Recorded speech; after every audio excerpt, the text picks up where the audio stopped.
3 राज्यों में कांग्रेस की हार और ख़ास करके उन बेल्ट में हार जहां पर आदिवासी वोटों की अच्छी खासी संख्या है। खासकर अगर हम पड़ोसी राज्य छत्तीसगढ़ का जिक्र करें तो वहां पर एसटी वोटों पर ज़बरदस्त तरीके से सेंधमारी हुई है। हमारे साथ मौजूद हैं कांग्रेस के विधायक राजेश कच्छप जी।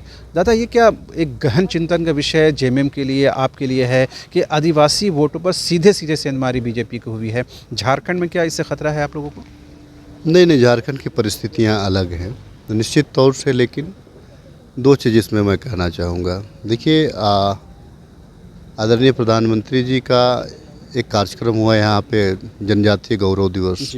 बिरसा मुंडा जी के गांव वो गए और उसको विभिन्न, जहाँ पे मध्य प्रदेश, राजस्थान, छत्तीसगढ़ में उसको मीडिया के माध्यम से चलाया गया। यहाँ तो उन्होंने कुछ नहीं दिया, लेकिन गौरव दिवस का जश्न जो है अन्य राज्यों में भी मनाया गया। देखिए, गौरव दिवस तभी होता जब हमने क्या मांगा था, हमारे मुख्यमंत्री ने क्या मांगा था? मांगा था कि आप एचईसी को बचा दें और मुझे सरना कोड दे दे, गौरव आदिवासी गौरव दिवस में अगर आप आ रहे हैं तो मना रहे हैं तो। हुआ कुछ नहीं। आप इतना बड़ा कार्यक्रम, इतने बड़े नेता, देश के प्रधानमंत्री आप आ रहे हैं और बिरसा जी के वंशजों से अगर आप सही सलामत बात नहीं कर पा रहे हो, पूरे गांव को अगर आप नज़रबंद कर लिए हो, तो ये कहीं से भी न्याय नहीं।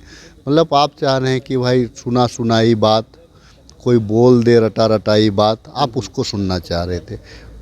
मन की बात अगर इनकी भी अगर सुन लेते जी, तो नज़ारा और मज़ारा कुछ अलग होता। तो आप ये कह रहे हैं चुनाव के मद्देनज़र ये कोशिश हुई? बिल्कुल बिल्कुल बिल्कुल। हम ये कहना चाह रहे दादा, क्या ये जो सेंधमारी हुई, आप भी मानेंगे कि उन सीट्स पर बीजेपी का कहीं ना कहीं वर्चस्व कायम हुआ है? ये खतरे की बात नहीं है? चूँकि आपकी पार्टी हो या फिर जेएमएम जैसी पार्टियां हों, वो आदिवासी मूलवासी के हितों पर ही बात करती है। अगर उस पर सेंधमारी है तो खतरा सीधा नजर आता है। तो मैं कहना चाहूँगा, छत्तीसगढ़ में तो झारखंड से ज़्यादा आदिवासी हैं। आप आदिवासी मुख्यमंत्री बना दीजिए, है? छत्तीसगढ़ में भी आदिवासी मुख्यमंत्री बना दीजिए। आज 2 योगी का नाम चल रहा है, तो एक यहाँ पे आदिवासी मुख्यमंत्री भी बना दीजिए। देखिए, एक चीज़ है, हर राज्य की अपनी अपनी परिस्थितियाँ होती है। हो सकता है कि कुछ, अगर आप कुछ वहाँ के बड़े लीडरों से कुछ, अगर उनका इंटरव्यू में कुछ देखा हूँ तो उसमें बहुत लगता है कि बहुत छोटा कारण है, लेकिन वो ट्राइबल समाज के लिए वो बड़ा कारण बना। आपको एक सेंटेंस ही वो जो है कि मेंटेलिटी को चेंज कर दिया। नहीं तो आज के तारीख में ट्राइबल बीजेपी की ओर जाने से कतराते हैं। इसीलिए कतराते हैं कि ट्राइबल जो है जल जंगल ज़मीन की बात करती है और भाजपा के लोग ज़्यादातर उद्योग धंधे और बड़े कंपनियों की बात करते हैं, इसीलिए टकराहट है। देखिए, इतना बड़ा फॉरेस्ट एक्ट में संशोधन होना, जिसमें है क्या कि 5 किलोमीटर के रेडियस में अगर नीचे खनिज है तो वहाँ से वहाँ के लोगों को हटाया जाए।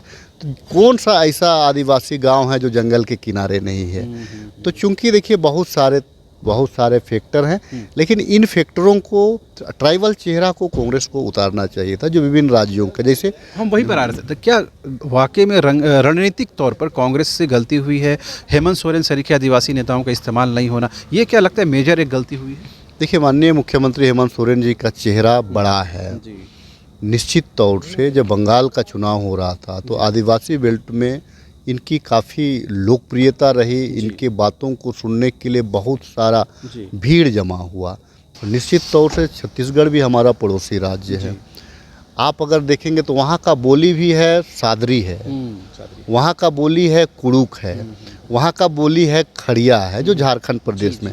तो हमारे पास खड़िया नेता भी थे, हमारे पास कुड़ुक नेता भी थे, हमारे पास सादरी नेता भी थे। ये गलती हुई है इस्तेमाल। यहाँ पे निश्चित तौर से एक जिम्मेवारी देनी चाहिए। देखिए, अब लोग चाहते हैं कि आप हमसे मांगिए आकर के, और नहीं मांगिएगा तो हम आपको बिना मांगे मैं क्यों दूंगा, ये लोग अब सोचने लगे हैं। निश्चित तौर से जैसे जितने ट्राइबल लीडर हैं उनको देखिए, जाना हर कोई चाहता है। ऐसे नहीं है कि इंडिया गठबंधन में है तो माननीय मुख्यमंत्री हो या मैं हूँ, मैं भले पार्टी का मैं एमएलए हूँ, लेकिन मैं कहाँ जाऊँ?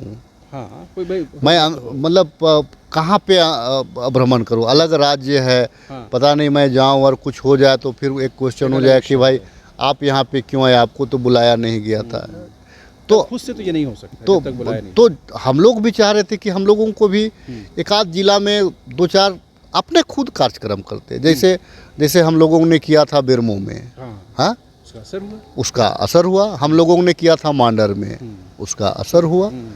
तो एक इस प्रकार के ये कार्य कसक है कि अगर इस्तेमाल किया जाता है तो कहीं ना कहीं बेहतर रिजल्ट। देखिए, राहुल जी बेहतरीन वक्ता हैं और बेहतरीन सोच के एक बहुत अच्छे इंसानियत, बहुत दिल के हिंदुस्तानी हैं। मगर ये बात तो लोगों तक कन्वे नहीं हो पा रही ना। लोगों तक कन्वे नहीं हो पा रही, वो इसीलिए कि उनके नाम को, उनकी छवि को धूमिल करने के लिए अरबों खरबों रुपया खर्च किया गया। तो जो हमारा यंग जनरेशन है, ठीक है ना, उसके चूंकि व्हाट्सएप यूनिवर्सिटी से वो जी रहा है तो अभी उसको निकलने में थोड़ा वक्त लगेगा। 24 से पहले निकल पाएगा?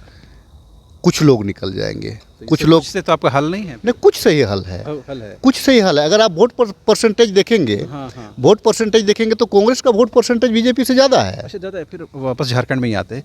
बाबूलाल लगातार संथाल पर उनका फोकस है, कोल्हान पर फोकस है, सीधे सीधे कहीं ना कहीं जेएमएम निशाने पर है। ये लग रहा है 3 स्टेट में जीत के बाद बीजेपी के झारखंड में जो हौसले हैं वो बहुत बढ़ गया और सीधे सीधे हमला मुख्यमंत्री पर है, पूरी सरकार पर है। देखिए, गुरुजी का कद बड़ा है।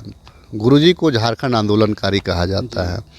गुरुजी को इस राज्य को लेने का एक अहम योद्धा कहा जाता है। उनके कद के बराबरी करना बहुत आसान नहीं है, चाहे पक्ष हो चाहे विपक्ष हो। किन्हीं के पास अभी वो समय नहीं है कि गुरुजी के कद का बराबरी कराया ये जा लग रहा है सके। ये कार्ड चल पाएगा दादा 2024 में? देखिए, मैंने कहा ना, गुरुजी एक आंदोलनकारी रहे हैं। उनकी छवि को लोग देखते हैं, उनका चेहरा देखते हैं। देश की फिजा बदली हुई है, सियासत की फिजा बदली हुई थी ना। 2014 में भी तो था। 2014 में संथाल क्या हुआ? 2014 में एक मगर- मोदी जी का बयार था। राजेश